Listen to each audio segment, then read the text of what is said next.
Aquela primeira pergunta que eu te fiz enquanto estava gravando, posso refazê-la?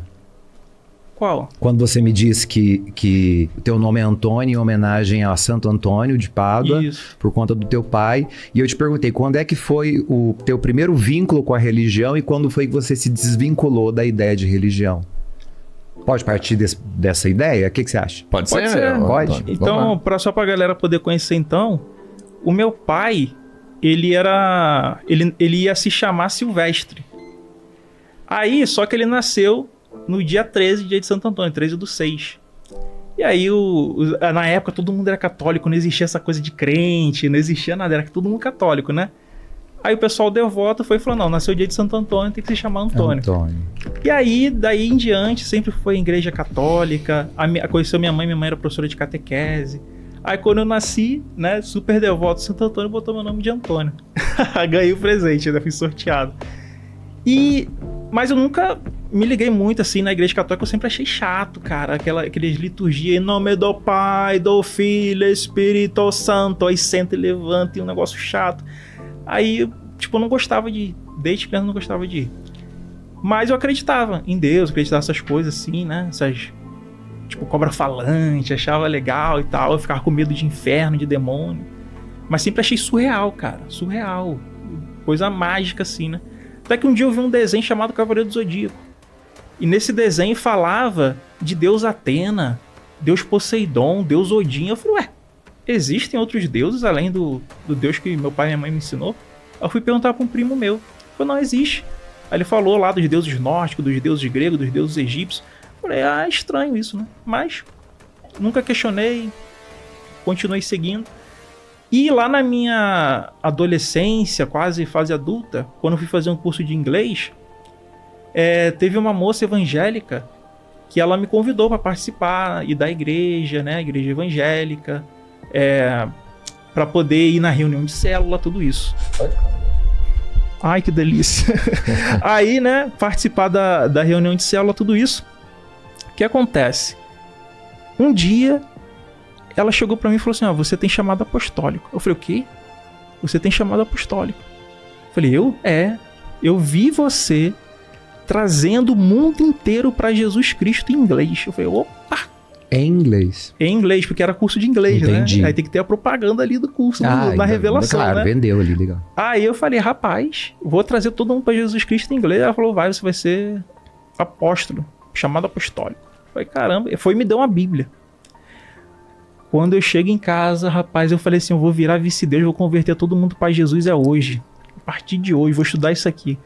Quando eu abro a primeira página da Bíblia, tá lá dizendo que o sol, a lua e as estrelas vieram depois da luz, cara. Que tinha planta antes do sol das estrelas. Aí ali me quebrou, né? Ali complicou tudo. E aí eu já comecei a perder a fé. Aí eu fui lendo, estudando, eu falei, cara, cobra falante não tem sentido. Já era adolescente, já não era mais criança. Qual idade você tinha, mais ou menos? Cara, é alguma coisa entre 16 e 18 anos. O ano certinho... A época do questionamento, né? Não vou lembrar. Aí eu via, tipo assim, sol e lua parando em Josué, o homem ficando 3 dias treinando dentro de um peixe, o judeu voador do deserto, cara, homem ressuscitando, The Walking Dead. Eu falei, meu irmão, não tem condições isso aqui não. A Bíblia começa com uma cobra falante e termina com um dragão de 10 cabeças. Eu falei, que é isso, rapaz? Isso aqui é coisa que a gente vê em história em quadrinho, né? Que nem aqui tem uns bonequinhos aqui da Marvel, essas coisas, a gente vê em HQ, coisa de fantasia. Então não fez sentido pra mim. Então eu fui pesquisar a história, a origem da religião, né? E aí dentro dessa história da origem da religião, eu quero até mostrar uma coisa aqui pra vocês. Nem ia mostrar agora, mas já que o padre entrou no assunto, é uma coisa que eu nem mostrei no canal ainda, tá? Nem mostrei no canal ainda. Se a gente lê na própria Bíblia, a gente tem, por exemplo, aqui, ó. Deixa eu mostrar aqui. Tá pegando aí na câmera aí? Tá. Sim. A gente tem aqui, ó. Deuteronômio 32:2 vai falar o seguinte, ó. O Senhor veio de Sinai e subiu de Seir, né? Resplandeceu desde o Monte Parã e veio com miríade de santo. À sua direita havia para eles o fogo da lei. Esse Senhor aqui é o Yarvá, e o de Revavirê. Quando você lê Juízes 5:4-5, ó Senhor, quando saíste de Seir, quando marchaste desde o campo de Edom, a terra tremeu e os céus gotejaram. Sim, as nuvens gotejaram água. Abacuque 3:3. Deus veio de Temã, que é a mesma região ali, tá, galera? A região ali perto da Península do Sinai, de Edom, toda aquela região. Deus veio de Temã, e o santo veio do Monte Parã. Sua glória cobriu os céus, e a terra encheu-se do seu louvor. Êxodo 19:18. E todo o monte Sinai fumegava, porque o Senhor descera sobre ele em fogo, e a sua fumaça subia com fumaça de fornalha, e todo o monte tremia. O que isso significa? Isso significa que dentro do politeísmo antigo, o Yarvá, que é o famoso Javé, né? Tem até os testemunhos de Jeová, né? Deus, né? Que é o Yarvá. Ele parece que ele veio de uma tribo do sul, né? De um culto do sul, culto sulista. E que ele veio substituir depois o culto a El. Tanto que tem uma passagem muito curiosa que não era conhecido pelos judeus de Elefantina, que é, por exemplo, a passagem ali que a gente fala de Moisés, né? Que a gente fala ali da lei mosaica. Não existia isso no conceito ali dos judeus de Elefantina. Então, o que a gente vai saber aqui, ó? Quando a gente tá pegando aí o touro sendo destruído e o Deus falando com Moisés no monte, existe aqui uma substituição do Deus antigo pelo Deus novo. E aí você vê que legal, que bacana, quando você lê o texto no hebraico, né? Quando você lê no hebraico, quando você entende a interpretação correta, você vai ver, por exemplo, aqui, ó. Em Números 23, 22, diz assim, ó. Deus, ele, não é o Deus Yarvá, ele os tirou do Egito. Seus grandes chifres são como os do boi selvagem.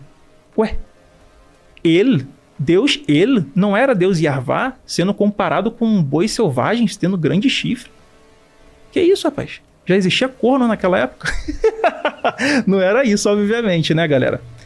E aí, a gente vê que em Êxodo 32, quando vai falar dessa questão da construção do touro, que você vê o sumo sacerdote construindo ali, que era o Arão, ele não questiona, ele não se impõe contra o povo. O povo fala assim, ó, vamos fazer aqui uma estátua, adorar nosso Deus. Aí é dito aqui, né, em 32:4. E ele os tomou das suas mãos e formou o ouro com um buril, e fez dele um bezerro de fundição. Então disseram, estes são teus deuses, ó Israel, que te tiraram da terra do Egito. Só que quando a gente vai ver a palavra no hebraico, é Elohei-Kar, Elohei-Har, que seria uma espécie de plural de El. E aí por isso que fica deuses. Então o que está falando aqui, ele ressoa muito bem com o que é dito em Números 23, 22. Que o Deus ali, a qual que estava representando o bezerro de ouro, era justamente o Deus El, e não o Deus Yarvá. Então nós temos aqui uma substituição de culto, uma substituição de mito. Tanto que, quando Moisés desce, né? Quando Moisés desce, ele, em Êxodo 32, 39, reparem que é o mesmo capítulo, vai falar o seguinte, ó. Aconteceu que, chegando Moisés ao arraial e vendo o bezerro e as danças, acendeu-lhe o furor, arremessou as tábuas das suas mãos e quebrou-as ao pé do monte. Tomou o bezerro que tinha feito, queimou-o no fogo, moendo-o, até que tornou em pó, os aspargiu sobre as águas e deu a beber aos filhos de Israel. Depois disso aqui ele mata 3.000 homens, tá? 3.000 homens morrem ali, os irmãos morrem, tudo isso. E quando a gente vai olhar a arqueologia... Só pra gente deixar aqui, porque a gente tinha feito um combinado de time aqui, né? Pode seguir? Pode. E acho se que você quiser. Essa linha de raciocínio tá perfeita. Sim, beleza. Então, assim, porque deu tempo, a hora que você quiser falar, então não, você pode seguir, falar. Pode seguir, porque eu acho que só pra gente tá concluir bem o legal. raciocínio, então, e seguir, então, né? Não tá tendo a regra, pra galera falar que tem a regra e não seguiu. Não, tranquilo. E aí, quando a gente vai pra arqueologia, pô, teu time é forte aqui, cara. Quando a gente vai aqui para arqueologia, a gente encontra os achados de Kutlet Ajirud. E nesse achado de Kutlet Ajrud, a gente vê que a representação de Yarvá, não de ele, é uma representação bovina. Só que tem um detalhe. Em Kutlet Ajrud, ele está sendo representado casado. Ué, Deus casa? Deus tem esposa? E é dito o seguinte, nesse achado arqueológico. Eu vos abençoo por Yahvé de Samaria e por sua Asherá. Só que Asherá era consorte de El, e não de Yarvá, de Yud, Reva, Virê, do tetagrama, do Javé. Então isso significa que nós temos mais uma evidência, dessa vez arqueológica, não de análise interna do texto, de que houve uma substituição, um sincretismo religioso. E aí, galera, para fechar com pá de cal nessa questão, nós temos no ciclo de Baal, tá? Que é o KTU 1, né? E nesse KTU, que é do ciclo de Baal, que vai estar na estela de Rais Shanra, o touro El. Não sei se você consegue ver aqui, ó. Que aqui tem ele com chifre, que aqui tá escuro. Não dá pra ver. Aqui, ó. Assim que a gente vê. Acho que na câmera não vai conseguir pegar, não, hein? E aí o que acontece? Nesse achado arqueológico, na câmera não vai pegar, tá escuro. Nesse achado arqueológico, galera, é mostrado... Quer ver aqui, ó? Sim. Esse pode falar aí. É mostrado o El nesse achado arqueológico com os chifres, com uma representação bovina. E existem outros locais, templos, etc., que têm representações taurinas. Então, El era o deus touro, que é substituído no sincretismo religioso após o exílio babilônico e a conquista persa. E também durante o período helenístico, né? Que aí na tradução do que está escrito lá vai dizer o seguinte: El, o pai dos anos, o venerável, touro El, o santo. Então o deus El era um touro. Então nisso, o que nós podemos identificar é que houve uma substituição de um politeísmo, tá? Ali de Ugarit, do panteão cananita, para uma monolatria, e que depois virou um monoteísmo trinitário, ali já com os gregos entrando, com os romanos entrando, que aí foi substituindo. Então, quando a gente estuda a origem arqueológica de Yarvá, de Javé, dos deuses, a gente descobre que existe toda uma construção onde esses deuses não existiam antes do exílio babilônico, né? Ali não existia essa função. Se você for pegar 1000 anos antes da Era Comum, esses deuses nem mencionados eram. E aí você vai ver que todos eles foram fabricados a partir de derivações de cultos antigos, de outras lendas, de outros contos. E aí eu virei ateu de ver, né, nisso aí. Responder a pergunta e 10 minutos, o padre falar bastante agora também, né, cara? É interessante porque os nomes de Deus, né, que são usados na escritura, eles de fato possuem um significado próprio da comunidade. Então, nós temos dentro da escrita bíblica, no Antigo Testamento, nós temos as fontes literárias, ou seja, escolas literárias que vão compor os livros, sobretudo as que foram criadas após o exílio da Babilônia, como o senhor falou. O exílio foi a chave para que a comunidade israelita pudesse compreender que apenas trazer na memória aquilo que eles tinham, que era passado de pai para filho, seria perigoso perder-se com o passar do tempo, porque a memória vai enfraquecendo e os contos vão sendo alterados. No exílio da Babilônia, nós não tínhamos ali mais o templo para adorar a Deus, porque ficava em Jerusalém, foi destruído por Nabucodonosor. Não tinha-se mais como oferecer sacrifícios, porque para a comunidade dos judeus, o sacrifício só podia ser aceito no altar do templo em Jerusalém.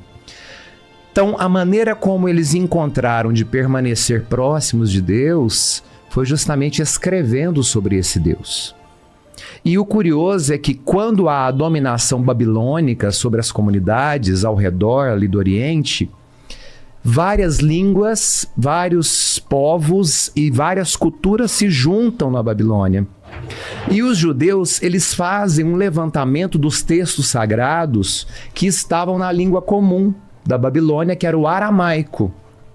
Esses textos, então, serão colocados agora em paralelo com as histórias que eram contadas de pai para filhos dentro da comunidade judaica. Então, vão surgir a partir daí as fontes literárias. Então, qual é a fonte que escreveu o livro do Gênesis? O primeiro versículo do Gênesis inicia-se dizendo o seguinte: Bereshit bara Elohim. Então, nós temos aqui o nome de Deus. Então, é a fonte eloísta, que chama Deus de Elohim, como o professor bem explicou, que é a derivação do nome El para o plural. E o próprio verbo bara, ele está no plural para poder dar a sustentação para o nome de Deus. Então, no princípio, criaram Deus. Criaram quem?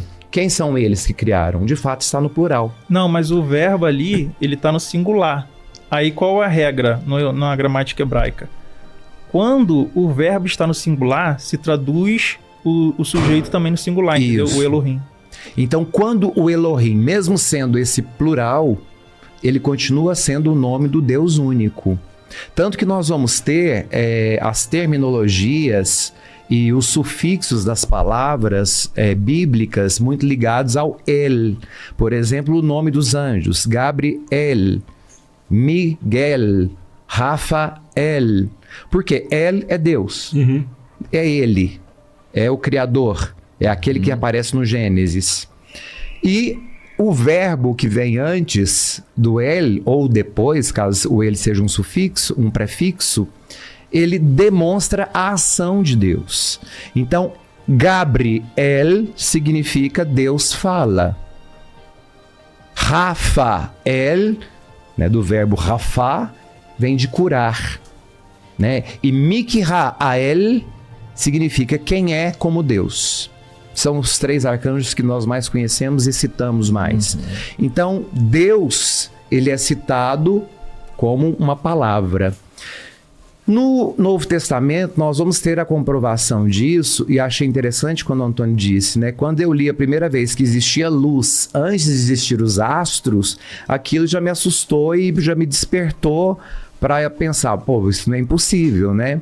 João, no início do seu evangelho, no prólogo, ele vai dizer: no princípio era o verbo, e o verbo estava junto de Deus, e o verbo era Deus. Esse verbo, a palavra, é o ato criacional de Deus. E este verbo decide-se, então, fazer-se carne. O verbo se fez carne e habitou entre nós. Esse verbo, portanto, é o Filho, a palavra pela qual Deus criou todas as coisas. Nós temos no início do Gênesis o que o autor sagrado da escola eloísta escreve, baseado inclusive na mitologia suméria, nos mitos babilônicos, naquela reunião dos povos do exílio da Babilônia. Eles vão copiando tudo isso e vão ressignificando, até porque para os judeus, para a comunidade israelita, não tinha, antes do exílio da Babilônia, a importância de como que as coisas surgiram. A única coisa que eles sabiam é que tinha um pai comum na fé, que era Abraão. E a partir de Abraão, a ideia do monoteísmo, porque até então o mundo inteiro era politeísta. Não existiam comunidades que acreditassem num único Deus.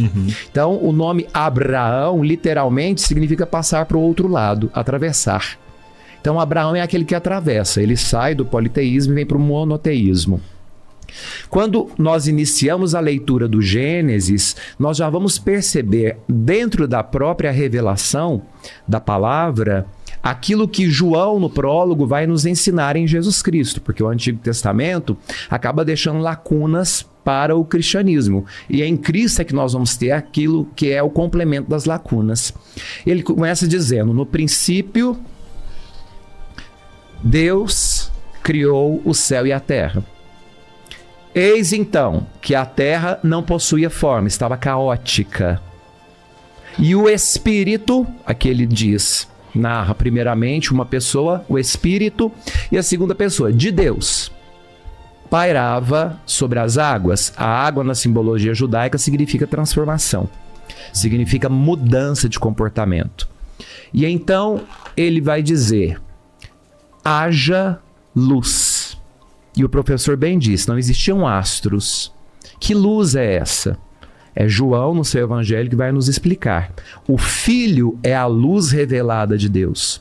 Porque é a comparação daquilo que eu sempre digo. Se nós apagarmos a luz do estúdio, nós vamos ficar no escuro. Sim. Não vamos entender a cor das coisas nem a forma. Para que as coisas tenham forma e cor, é preciso que elas sejam iluminadas. Então, antes de existir qualquer coisa, qualquer forma ou cor, era preciso primeiro trazer a luz. Então, dar a luz para que as coisas pudessem ter cor e forma. Só depois da manifestação da luz é que nós vamos ter a criação das coisas que aparentemente foram criadas na matéria. Então, a luz é o Filho. Então, nós já temos uma manifestação trinitária já no primeiro capítulo do Gênesis, né? Quando o Espírito do Criador pairava sobre as águas, ou estremecia, ou vibrava, no sentido de transformação, e Deus usa a palavra, e a palavra é a criação no sentido de trazer à tona a luz, que é o Filho. Então, haja luz, manifeste-se aquele pelo qual e para o qual todas as coisas serão criadas, e sem o qual tudo aquilo que existe não existiria, que é o que João vai ensinar no prólogo, né? Então, a fonte eloísta nos traz isso. Mas existe também uma fonte desértica, que é a fonte javista, que o senhor também citou. Quando o senhor fala do Deus Javé, ou Jeová, né? Yod-He-Vav-He, as 4 letrinhas. E a fonte javista é essa fonte que quer colocar a presença de Deus mais próxima de nós, mais tangível. Então, todo texto que aproxima a figura de Deus do homem é uma fonte javista. Já a fonte eloísta que nós tivemos no Gênesis coloca Deus separado do homem. Coloca Deus apenas como... Aqui nós podemos usar até o termo que na Idade Média foi cunhado pela maçonaria, né? O grande arquiteto do universo é o Deus Elohim. Então, ele está distante apenas criando ou talvez manipulando. Já o Deus javista, de Javé ou de Jeová, porque as letras no hebraico, elas são consoantes. As vogais foram colocadas só depois da Septuaginta. Então, com relação à vogal, não interessa se é Jeová ou Javé. Interessa que são consoantes e como que terminam as consoantes. Com a fonte javista, nós vamos ter esse Deus mais próximo de nós. Um Deus que fala, um Deus que se manifesta e um Deus que caminha com o povo. Por exemplo, nas suas manifestações hierofânicas, né? Essas manifestações sagradas, a hierofania de Deus.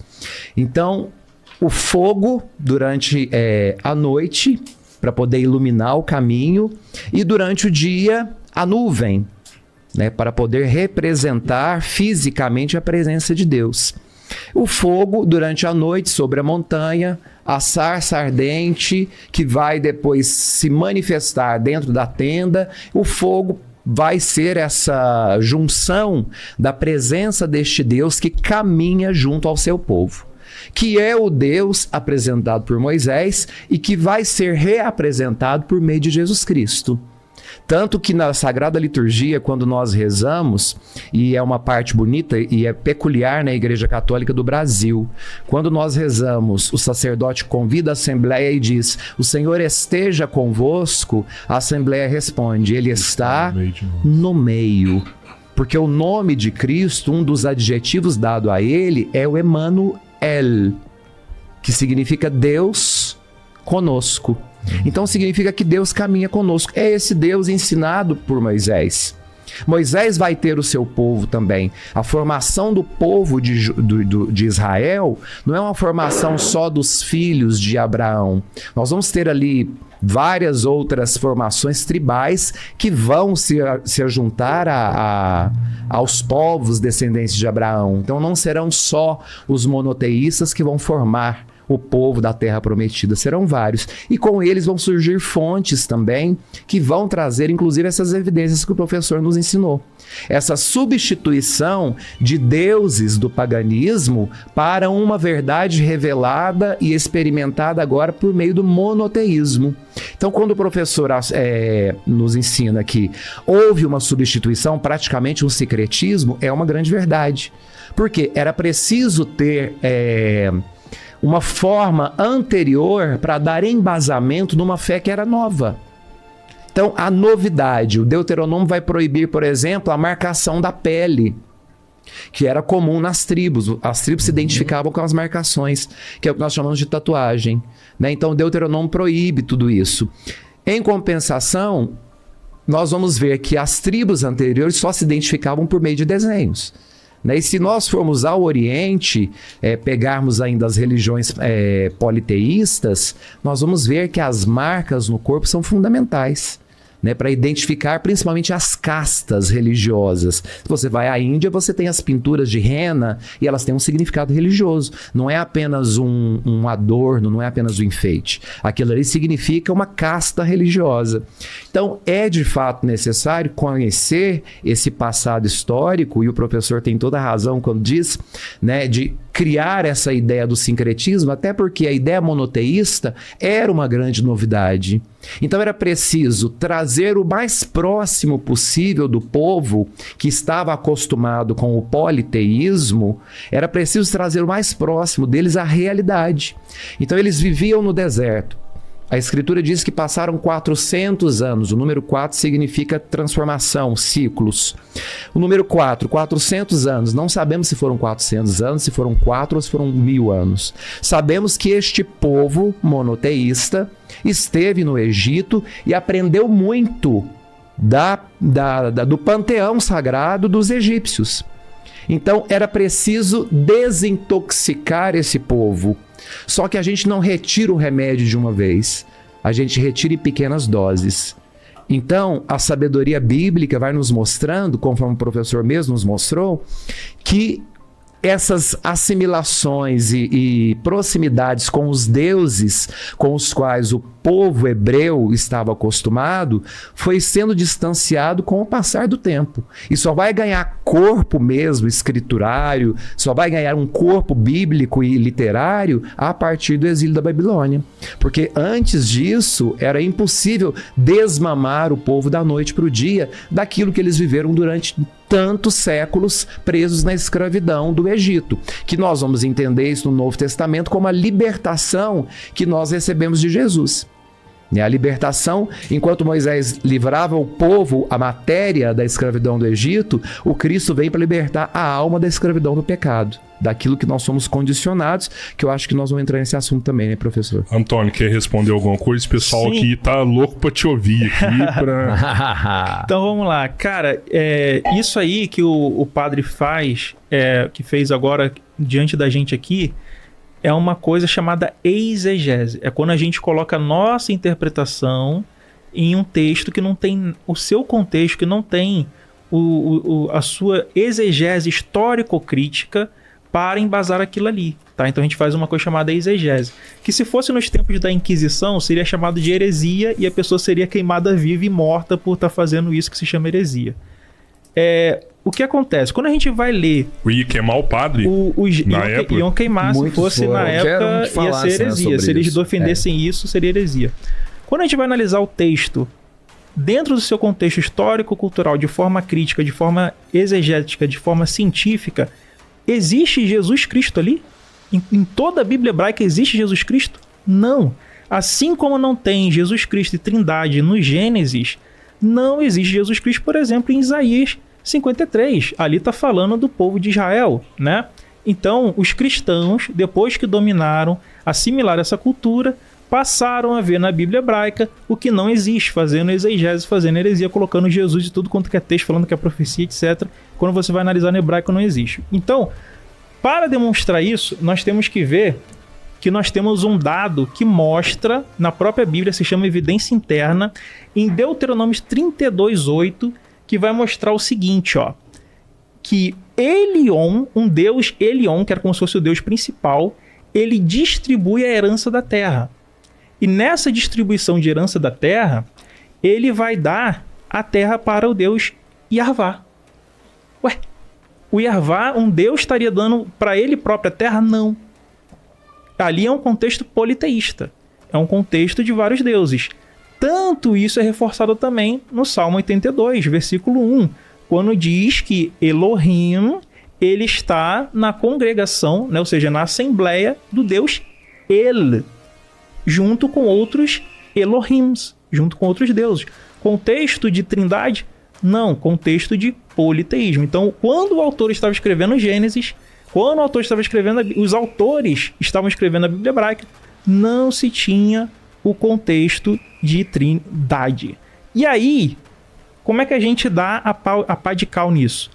Existe um documento que foi encontrado num manuscrito do Mar Morto, chamado 4Q Deuteronômio, onde nesse documento 4Q Deuteronômio vai trazer que ali não eram filhos de Israel.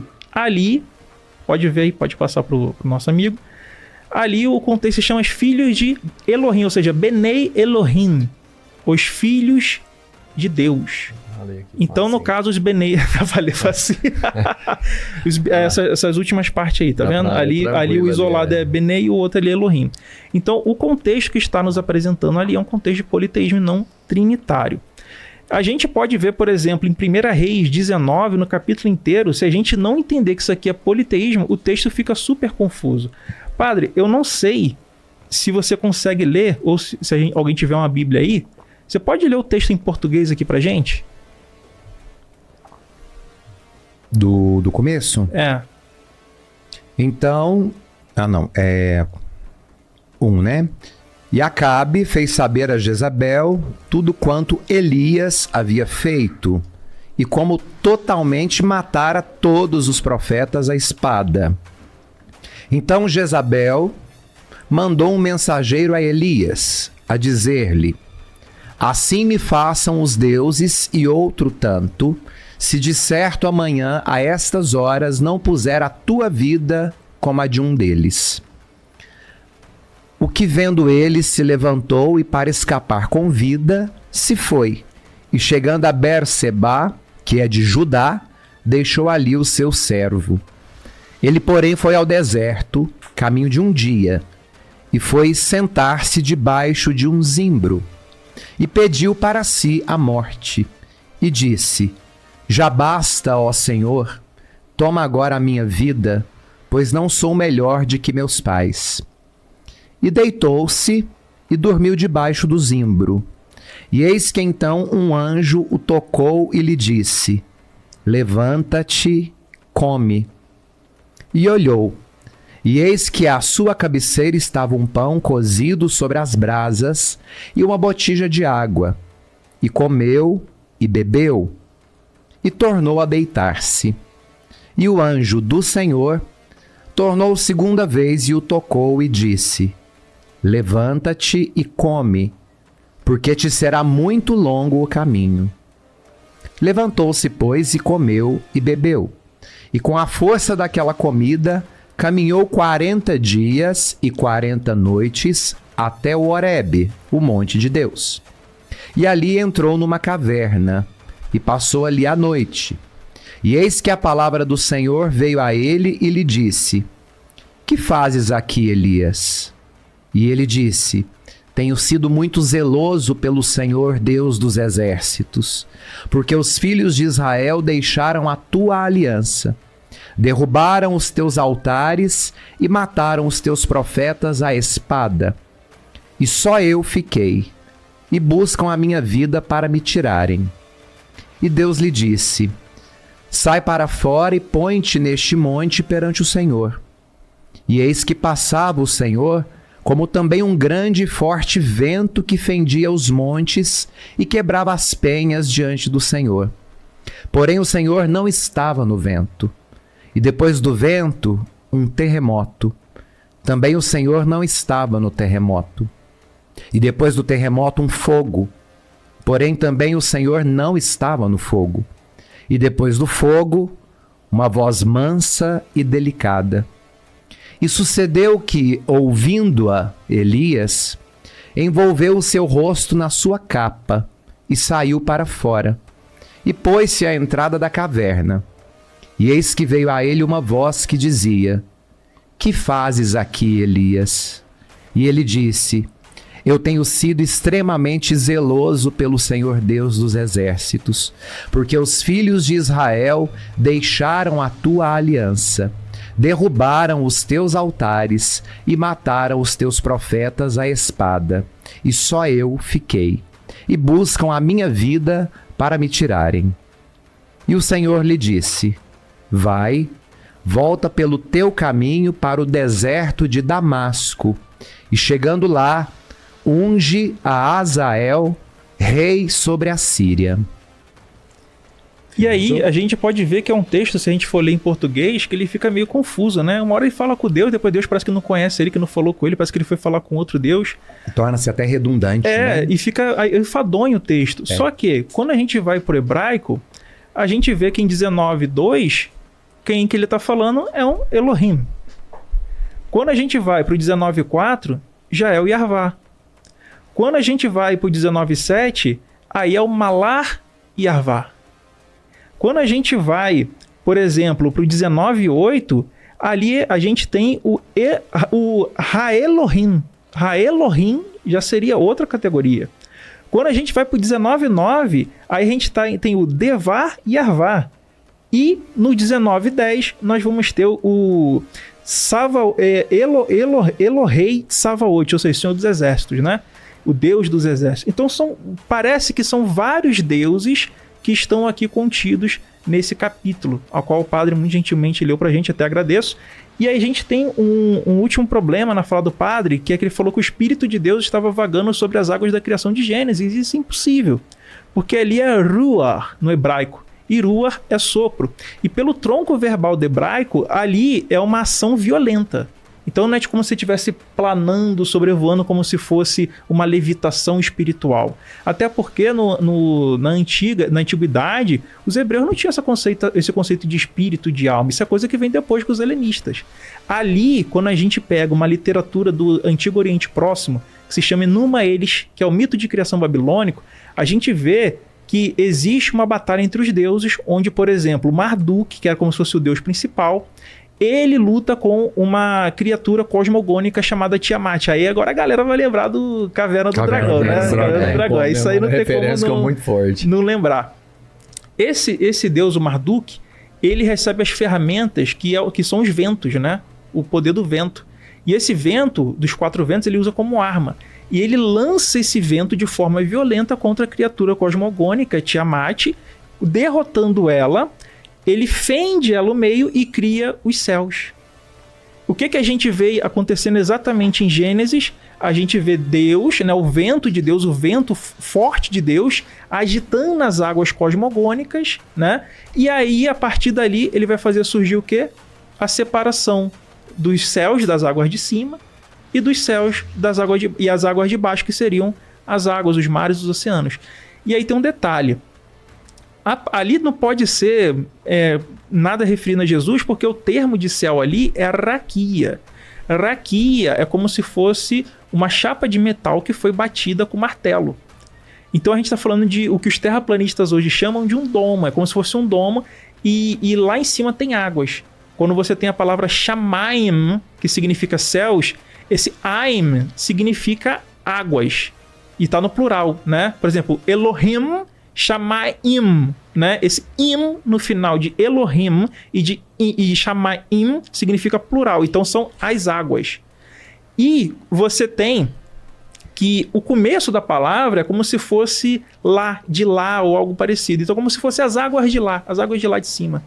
Quando a gente pega gravuras do Antigo Egito, a gente observa que existe realmente a estrutura como se fosse de um domo, de uma deusa, né? De um deus que ele está meio que deitado. Ela se dobra sobre ele. Exato. E lá tá presa nela as estrelas do firmamento. E em cima tem as águas onde Horus está passeando com o seu barquinho para ir para o submundo. Entendeu? Então, dentro do contexto histórico-cultural, quando a gente faz exegese de forma crítica, dentro de uma análise arqueológica, entendendo qual era o pensamento do autor, o contexto do autor, a gente não encontra Jesus Cristo ali, a menos que a gente faça exegese. E se a gente for fazer somente dentro de uma análise racional, a gente entende que são deuses. Tanto que, olha o problema aí, quando a gente vai para a criação de Adão e Eva, quando Eva e Adão pecam, né? Você tem que eles têm que ser expulsos. Por qual motivo? Porque não existe só a árvore do conhecimento do que é bom e do que é mal, né? Tov e Ra, mas também existe uma árvore chamada árvore da vida. Essa árvore da vida, ela dava a capacidade das pessoas ou dos seres ficarem imortais. Aí as outras entidades ali falam o seguinte: olha, é bom que nós expulsemos o homem do jardim, porque senão ele pode pegar da árvore da vida e se tornar imortal como um de nós. Então Jesus precisou de uma árvore para ficar imortal? Aí vai complicar, né? Aí vai complicar. Agora, quando a gente vai no mito de Adapa, né? Quando a gente vai nos mitos antigos, o alimento era o alimento da vida. Né? Era o alimento da vida ali naquela região, naquela cultura. Então, o que acontece ali, galera, que vocês têm que entender, é que os deuses expulsam eles para que eles não peguem da árvore da imortalidade. E aí você tem um outro problema, quando você chega, por exemplo, na Torre de Babel, Deus, ele desce, né, o Malayarvá, ele desce, ele observa o que está acontecendo, depois ele sobe e fala: olha, eles estão construindo uma torre. Então ele já não é onisciente ali, né? Ele já não é onisciente, ele tem que descer, observar e voltar. E aí ele fala: ó, desçamos e confundamos os homens. Então também está no plural. Será que é Jesus que vai descer e confundir?